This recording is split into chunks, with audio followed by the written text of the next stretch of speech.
Hi guys, welcome to another episode. We're again going to talk about our favorite topic, our niche area, real estate. But it's not about real estate investment and how to make your real estate investment worth its while.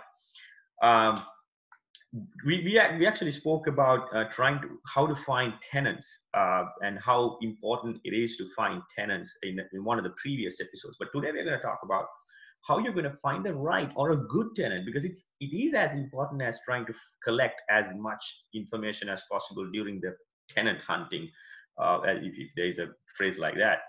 Because the eviction, what you want, last thing you want is to find a tenant and then to go through the eviction process, and no one wants it, because you put your blood, sweat, time, money, everything to find the right property, and then the same thing you go through to find the right to find a tenant. And after all that commitment, dedication, and time, what the last thing you want is to go through all the legal proceedings. And it's going to be tough depending on the state laws. Every state is different, and you don't want to put yourself in that predicament, because it's a lot of waste of money, waste of time, especially during COVID. So you're going to talk about just about that, how to find the right tenant. Right, exactly. So most of the time, like, think about like you rent to a people, right? And then they pay night. Everything looks good on the background. Everything looks good. Yeah, And then after 1 or 2 months, they keep on paying, and they're good at it. yeah. After 3 months, they will stop paying. They will give excuse about their kids not well, Mm. their wife is not well, husband is not well, and they're going through, they had some medical bill and all kinds of excuses they might give. It could be true, but you cannot be sympathetic or empathetic about it in the property management situation, right? And they can live, if they want, they can live in a different place with a lesser rent, and during, because they're going through some financial Hey, hurdles right now. So like, and that's actually during, especially during this COVID situation. I think I've heard that it's actually a law that if one of the spouses is out of job, or if paying rent is affected by the employment situation of the tenant, by law, they're allowed to collect only a partial payment of their full rental. So that's possible. That's definitely possible. right, yeah, you can make an agreement with the tenants if they're really good tenants, but right after like 2 months, if they already have that plan in mind and they wanted to just take advantage of that rule, the rules exist in a different states have different rules on the eviction process, right? You cannot evict easily some states tenants, so people take really advantage of those things. So that's why, like, you do your part in a well mannered way, right? That's what we're going to talk about today. What are the different things that you can do? It's in your hands to avoid getting these kind of Right. hassle to you, right? Because you're going through a journey, you wanted to have a passive income in 10 years. That's your goal. But once, as soon as you get to these roadblocks, in multiple roadblocks like this happening to you, right? And it might hinder your progress. Definitely it will hinder your progress. So to avoid all of these things, take advice, some of the advice from us. Try to customize to your own areas that you are like, sometimes it's not applicable to you. Just whatever applicable, take that, right? Yep. The first thing is the rental income. Like, make sure the rental income, the what, not rental income, sorry, their income, right? The whatever the income they are showing up is 3 times more the rent. So let's say, for example, you're charging $2,000, right, per month is the rent, and then their income has to be $6,000 a month gross income. Gross income. Right, it doesn't have to be net, but it has to be gross income. That way, what happens is, like, 33% of their income is going to the rent. 33% most likely go to the tax and other things. 33% is their expenses, other expenses other than rent. Yeah. So it actually fills in correctly. So you have to make sure that they have that, even though they might say they have this much, they have $10,000, $20,000 coming in. Some people really exaggerate things. So they might say $20,000 every month they make it. And then you have to ask about, additional information like a bank statements. Hmm. If you just look for a couple of months of bank statements, recent bank statements, you're not confident about it, ask for a tax return. Maybe you can ask for both bank And statements and can you ask for the pay stubs? Is it legal? yeah, you can ask for the pay stub. And if they might say they are in a business, they're doing a business, look for that business LLC or whatever, right? It might have registered, reported in, it's all public. So you can actually look for the business if Yeah. they say they have a business, right? And look for the names and look into the white pages or few other places, but be careful about taking that and judging or deciding based on that information, because there are lots of online information is not syndicated properly. Yeah. It might show they have arrest records, but there may be a same person name, full name, like first and last name the same, right? Yeah. That it's a different person having arrested, but then you cannot really decide. Even if they have something happen, like you cannot use that as a judgment for this rental decision. And so you have to be careful. There are a lot of laws around it. There's fair housing laws, and then there are Fair Credit Reporting Act, right? FCRAs.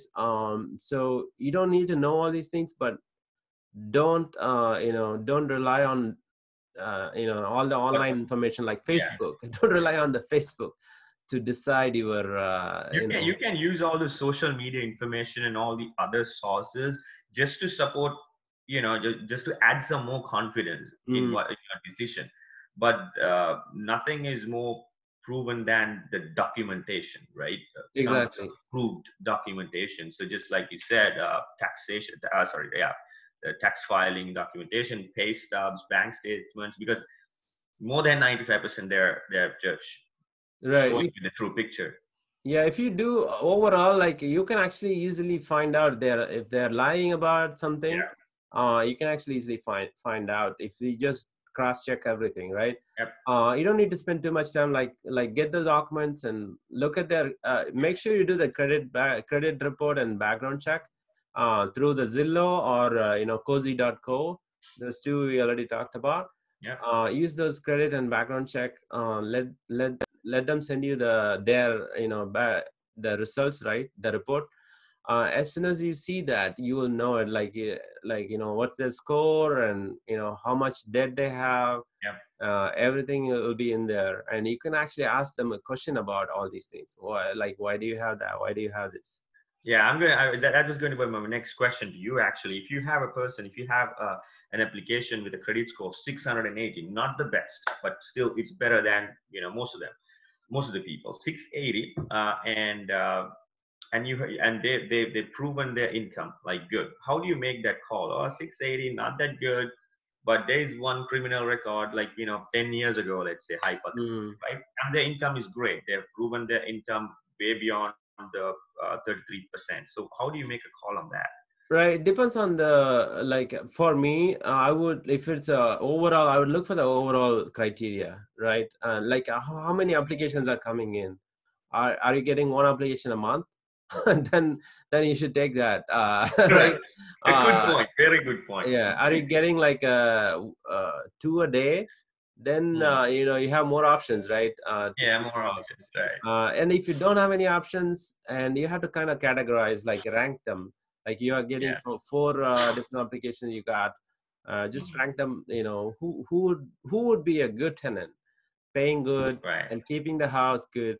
Who would be the good one based on all the overall assumptions? Like even like, for example, you're taking the tenants to the house, show the house, and you keep all the lights are on, like you let the tenants come out, you are outside, and when they're coming out, are they turning off the lights? Are they trying to, Right. are they closing the door? Just look for the small cues. Yeah. Like, Right. are Little they, things. like when they open the door, are they saying, like a small thing, like are they keeping the door open? Like as soon as they open, Mhm. they should be closing the door, right? If they kept the door open, nobody is behind them, that means Right. they're forgetful. Right? It's not Right. really So like you can just try to figure out if they're going to treat your house just like their own, right? exactly, right. Uh, And another thing is you have to ask for reference. Like most times, people Reference. send the references, two or three references. you Yeah. have to call them up. As most times I've seen like people don't call them up. They Yep. just call them up and talk to two, three people. Make sure those references are not their friends. Sometimes they, people cheat, Mm. right? They just give it their friend as a landlord, and when you call them, the friend will pick up and and then say, oh, everything, they are really great, Yeah. and then you rent them, and then you'll find out that's their friend. You can just Right. easily find out, like, if there Right. is a link between them in white pages, Yeah. if they're friends or roommates and all those things. And uh, also, I want to share something through my personal experience. Like sometimes, if the guy has a criminal record, and sometimes what they say, like they send you a personal letter admitting to the fact that they committed some mistakes in the past, but I'm a completely different person. Personally, through personal experience, I've had applications like that. So that, I mean, you can, you cannot totally rely on that. At least you can give some credit to that person for admitting to the fact that they committed this, but he's a changed man. But again, it's a risk. Like you said, if you're getting only one application a month, maybe it's something to consider. If you have one application per month, and if you have two or three applications, and this could be the best option out of the other right. two. Right, exactly. And make sure you do screen, like, you are getting more applications, and you're, like, encouraging everybody to come and view the house, and and don't discriminate anybody, right, based on the race and Yeah, gender, or country of origin, all those things. Make sure you don't do any of those things, but treat them all well, and see who's who would be the good fit for your house, yeah, based on overall overall score that you create yourself based yeah, on all these things, right? And I think, yeah, I think we covered most of it. And last thing, like, when you are interviewing, like, you have to interview people, right? Make sure you screen all these online, and just select only few to interview. Don't try to interview everybody, like, mm.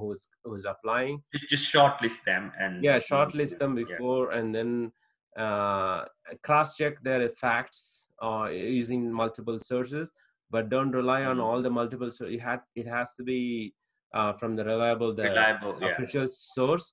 And then, like, when you interview them, and ask them about, like, what did they do, like, how long they've been doing. Make sure the income is consistent, and they are confident about their income. right. And it's and yeah, I think those are some of the things that, if you do all these, even to a minuscule level, right, you don't have to do all, like, 100%. If you do all these, right, you Right, should right. you should be able to find a good tenant that's going to pay your rent all Yep, through the year. yep. So hopefully you learned something. Like I said, trying to find the right tenant is as important as trying to find a lot of tenants, like applications rather. So thank you so much for watching, and until it's next time, it's goodbye from us. Thank you, guys.